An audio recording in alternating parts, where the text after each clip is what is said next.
সেই দাওয়াত নিয়ে এসেছিলেন আল্লাহর খলিল ইব্রাহিম আলাইহিস সালাতু ওয়াস সালাম।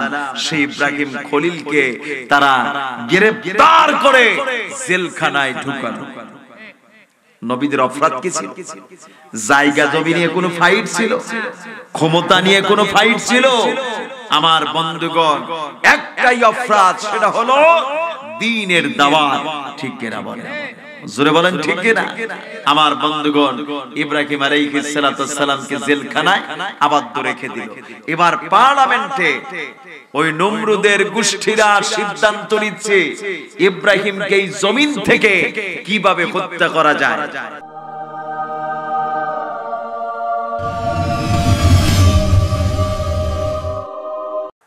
এটা লুকোচুরি হত্যা নাকি গুম হত্যা? তারা চিন্তা করলো ইব্রাহিম খলিলকে পৃথিবীতে সাধারণ কোনো হত্যা নয়, আজ জনসমুদ্রের মাঝে ইব্রাহিম খলিলকে আগুনে পোড়ায়া আমরা ভস্ম করে দিতে চাই। আমার বন্ধুগণ, এক আল্লাহর গোলাম ইব্রাহিমকে পোড়ানোর জন্য এক নয় দুই নয়, ওই বেবিলন এলাকার 3.5 মাইল এলাকা জুড়ে ওই নমরুদ সরকার মাটি খনন করা শুরু করে দিল।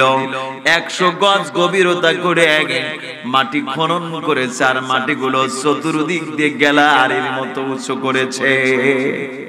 চতুর্দিকে গ্যালারির মতো উঁচু করেছে, যাতে সাম্রাজ্যের সমস্ত মানুষগুলো গ্যালারির মধ্যে ঢুকে ইব্রাহিম খলিলের পোড়ানোর দৃশ্য যেন তারা দেখতে পায়। ইসলাম কবুল করা তো দূরের কথা, ইব্রাহিমের দ্বীন কবুল করা তো দূরের কথা, যাতে করে কোনোদিন আর ইব্রাহিমের নাম পর্যন্ত যাতে উচ্চারণ না করে। আমার বন্ধুগণ, আজ লক্ষ্য করুন, এই বাংলাদেশে কিছু সিদ্ধান্ত নিতেই ছিল যে কিভাবে আলেম ওলামাদেরকে দমানো যায়। ঠিক এরা বলে, কিন্তু আসলে কি পেরেছে বা পারবে বলে সম্ভাবনা আছে? কোশ্চিন কালেও সম্ভব না। এক সময় মাটির সঙ্গে তাদের ক্ষমতা পর্যন্ত মিশে যাবে, কিন্তু এই পৃথিবী থেকে আলেম ওলামাদের চিহ্ন মুছতে পারবে না, পারবে না। ঠিক এরা বলে। আমার বন্ধুগণ, ইব্রাহিম আলাইহিস সালাতু ওয়াস সালাম জেলখানায় বসে ইবাদত বাড়লো না কমলো? ইবাদতের গতি তত বৃদ্ধি। সুবহানাল্লাহ পড়বেন। এই আল্লাহর ওলিরা অসংখ্য জায়গা আলেম ওলামারা আজ জেলখানায় আছে, তাদের ইবাদত বেড়েছে না কমেছে? কথা বলেন, বেড়েছে না কমেছে? আমার দেশের কোরআনের বুলবুল পাখির কাছে একজন বিধর্মী হিন্দু পুলিশ এসে তাওহীদের কালেমা পড়ে জেলখানায় ইসলাম কবুল করেছে। বলেন মারহাবা, সুবহানাল্লাহু আকবার। এই জন্য কোরআনের পাখিরা যেখানেই থাকে সেখানেই আলো দেয়। কি দেয়? মানুষকে আলো দেয়। সুবহানাল্লাহ পড়বেন। আমার প্রিয় বন্ধুগণ, ইব্রাহিম খলিল জেলখানায় তাকে আবদ্ধ। জেলখানার মধ্যে ইব্রাহিম আলাইহিস সালাতু ওয়াস সালামের জিকির আজগার, আল্লাহর সান্নিধ্য চরম পর্যায়ে পৌঁছে গেল। সুবহানাল্লাহ পড়েন। কিন্তু এই নাস্তিক বেঈমান কুলাঙ্গার নমরুদ তাকে আগুনে পোড়ায়া ভস্ম করার সিদ্ধান্ত নিয়ে ফেলল।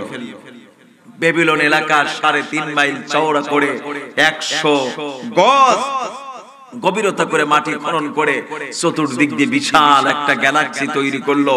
সাম্রাজ্যের মানুষ সেখানে বসে ইব্রাহিম খলিলের পোড়ানোর দৃশ্য দেখতে পারবে। আমার বন্ধুগণ, আল্লাহর খলিল ইব্রাহিমকে পোড়ানোর জন্য এই গর্তের মধ্যে সাম্রাজ্যের যত বন জঙ্গল ছিল সব কেটে রোদ্রিতে শুকানো হলো। এই কাঠখড়িগুলো, শুকানো কাঠখড়িগুলো সব বেবিলন এই গর্তের মধ্যে ঢালা হলো। আগুনকে বেগমান করার জন্য, আগুনকে প্রজ্বলিত করার জন্য তেল, পেট্রোল থেকে শুরু করে যত উপকরণের প্রয়োজন সব সেখানে পাইকুরি দরে ঢালা হলো। আমার বন্ধুগণ, এজাকে মেকফায়ার যখন আগুন প্রজ্বলিত করা হলো, এক মুহূর্তের মধ্যে আগুন ধাউ ধাউ করে 6.5 মাইল ঊর্ধ্ব গগন পর্যন্ত আগুনের লেলিহান শিখা উঁচু হয়ে জ্বলতে লাগলো। চতুর্দিক দিয়ে আগুনের প্রখর প্রতাপ তাপ লাগতে শুরু করলো। আমার বন্ধুগণ, নমরুদ সরকার সাম্রাজ্যের মধ্যে নোটিশ জারি করে দিল, ইব্রাহিম খলিলকে আগুনে পোড়ানো হবে। এই দৃশ্যকে সকলকে দেখতে হবে বাধ্যতামূলক। যদি এই সাম্রাজ্যের কোন লোক যদি এই দৃশ্য দেখা থেকে বাদ পড়ে যায়, তাদের জন্য কঠিন শাস্তির ব্যবস্থা করে রাখা হয়েছে। আমার বন্ধুগণ, সাম্রাজ্যের সমস্ত মানুষগুলো সেখানে হাজির হয়ে পড়েছে। আল্লাহর খলিলকে আগুনে পোড়ায়া ভস্ম করবে। চতুর্দিক দিয়ে হাজার হাজার জনতা বসে আছে। অনেকে মুখ খুলে বলতে পারছে না, মনে মনে ইব্রাহিম খলিলের জন্য কান্নায় ব্যস্ত হয়ে পড়েছে। না জানি এই মানুষটি কি এত বড় অপরাধ করলো, তাকে আগুনে পোড়ায়া ভস্ম করতে হবে। আমার বন্ধুগণ, আমার প্রিয় ভাইয়েরা, আসামি ছিল একজন, আর সেনাপতি ছিল কত হাজার। কথা বলেন কত হাজার? 30,000 সেনাপতি নিযুক্ত করা হয়েছিল। কত হাজার? 30,000। আসামি কয়জন? আসামি একজন, আর সেনাপতি হলো 30,000। তার মানে নমরুদ সরকার ছিল অবৈধ সরকার, ঠিক কিনা বলেন? এই জন্য এই পৃথিবীতে যারা অবৈধভাবে থাকে তারা পুলিশ বাবার উপর নির্ভর করে চলে, ঠিক কিনা বলেন? জোরে বলেন ঠিক কিনা? পুলিশ বাবা ছাড়া চলতে পারে না, ঠিক কিনা বলেন? আমার বন্ধুগণ, আমার প্রিয় ভাইরা, এবার এই 30,000 সেনাপতি চতুর্দিক দিয়ে মোতায়েন হয়ে আছে। আমার বন্ধুগণ, এই জেলখানা থেকে অগ্নিকুণ্ড পর্যন্ত একটা রাস্তা তৈরি করা হলো। এই রাস্তা দিয়ে ইব্রাহিম খলিলকে জেলখানায় বের করে আগুনের মধ্যে নিক্ষেপ করবে। আর যেই যানবাহনে উঠায় ইব্রাহিম খলিলকে আগুনে নিক্ষেপ করবে, এই যানবাহনের 4টা চাকা ছিল, আর এই যানবাহনের নাম ছিল হলো সড়ক যানবাহন। এই যানবাহনের নাম কি? আমার বন্ধুগণ, আমার দেশের কিছু নামদারি মুসলমান হিসেবে দাবি করে, নামি দামি মুসলমান, তারপরেও সড়কের রশি ধরে কিনা? কথা বলেন, ধরে কিনা? যারা যারা বাংলাদেশে ওই হিন্দুদের সড়ক পূজার সময় যারা এই সড়কের রশি ধরে নির্ঘাত, বুঝতে হবে ওরা হলো ইব্রাহিম খলিলের শত্রু, ওরা হলো নবীদের শত্রু, মুসলমানদের শত্রু, ঠিক কিনা বলে? জোরে বলেন ঠিক কিনা?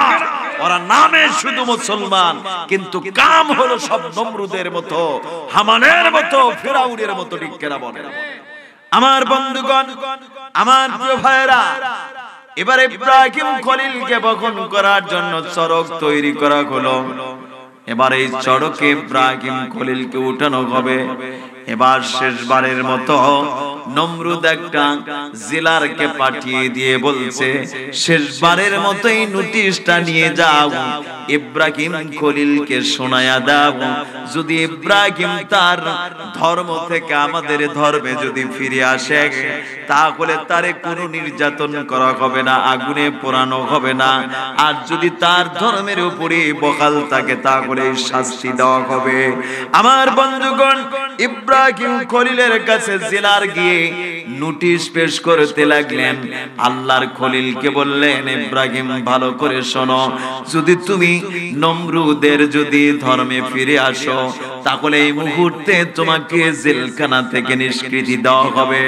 আর যদি তুমি তোমার ধর্মের উপর যদি বহাল থাকো, যদি তোমার ধর্মের উপর অটল থাকো, তাহলে আগুনের মধ্যে তোমাকে পোড়ায়া ভস্ম করা হবে। এখন ইব্রাহিম বলো, তুমি কোন সিদ্ধান্ত নেবে? আল্লাহর খলিল মুস্কি হাসি দিয়ে বললেন, ও বেঈমানেরা, ও ইসলামের শত্রুরা, কার কাছে তোমরা নোটিশ পড়তে চাও যে ইব্রাহিম উলুহিয়াত রুবিয়াতের দাওয়াত নিয়ে এসেছে? ইব্রাহিম এক সেকেন্ডের জন্য বাতিলের কাছে কোনোদিন মাথা নত করবে না। সুবহানাল্লাহু আকবার। ইব্রাহিম খলিলকে জেলখানায় বের করে এই সরকে নিয়ে এসে রশি দিয়ে বাঁধলেন। তাফসীরের মধ্যে এসেছে ইব্রাহিম খলিলকে বাঁধানোর জন্য, বেঁধে ফেলার জন্য লোহার শেকল ব্যবহার করা হয়েছিল। 10.5 মণ ওজনের লোহার শেকল দ্বারা ইব্রাহিম খলিলকে বেঁধে ফেললেন। কোন কোন তাফসীরের মধ্যে এসেছে ইব্রাহিম খলিলের পিঠের মধ্য দিয়ে রড ঢুকানো হয়েছে। আমার বন্ধুগণ, আল্লাহর খলিল এক সেকেন্ডের জন্য আল্লাহকে ভুলে যান নাই, সব সময় দোয়া পড়তেন, হাসবুনাল্লাহু ওয়া নি'মাল ওয়াকিল, নি'মাল মাওলা ওয়া নি'মান নাসির। আল্লাহু আকবার। আমার প্রিয় ভাইরা, আল্লাহর খলিল ইব্রাহিমকে এই সরগে বেঁধে এই সরগ খেলার জন্য 1 নয় 2 নয়, একবারে বাছাইকৃত নওজোয়ান সেনাপতি তাদেরকে নির্বাচিত করেছে। এবার নমরুদ এই সেনাপতিদেরকে বলছে, এই মুহূর্তে সরগ ঠেলে তোমরা আগুনের মধ্যে নিক্ষেপ করে দাও। আমার বন্ধুগণ, এবার দেখা গেল এই নমরুদের সেনাপতিরা সকলেই সরগ খেলা শুরু করলো। আমার বন্ধুগণ, এই নওজোয়ান এক বিন্দু পর্যন্ত চরক নড়াতে পারছে না। সুবহানাল্লাহ বলবেন, সুবহানাল্লাহু আকবার। নমরুদ তখন সেনাপতিদেরকে বলছে, ও সেনাপতিরা, তোমরা হলা বাছাইকৃত সেনাপতি, তোমাদের গায়ে কি জোর টোর নাই? তোমাদের গায়ে কি কোনো শক্তি নাই?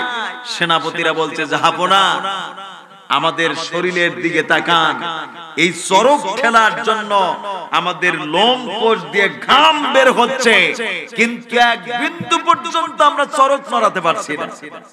সুবহানাল্লাহ বলেন। নমরুদ বিপাকে পড়ে গেল।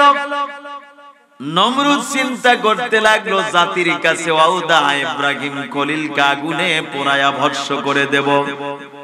আমার বন্ধুগণ, নমরুদ এবার বলল, তাহলে সরক তোমরা পিছনের দিকে ঠেলো। সরক সামনে যায় না, পিছনে ঠেলো। সেনাপতিরা পিছন দিকে ঠেলে, পিছনেও যায় না। সুবহানাল্লাহ পড়েন। আমার বন্ধুগণ, নমরুদ আরো চিন্তিত হয়ে পড়ল, বলছে সামনে যায় না, পিছনে যায় না, তাহলে চরক উপর দিকে আলোক করো। এবার সব সেনাপতি লেগে চরক উপর দিকে সৈন্য করতে চাই, কিন্তু এক বিন্দু পর্যন্ত চরক উপরের দিকে উঠাতে পারে না। আল্লাহু আকবার। আমার ভাইরা, এমন একটা দৃশ্য এই মুহূর্তে চলতে লাগলো। নমরুদ একেবারে পেরেশান, ঘামিয়ে পেরেশান হয়ে যেতে লাগলো, চিন্তিত হতে লাগলো।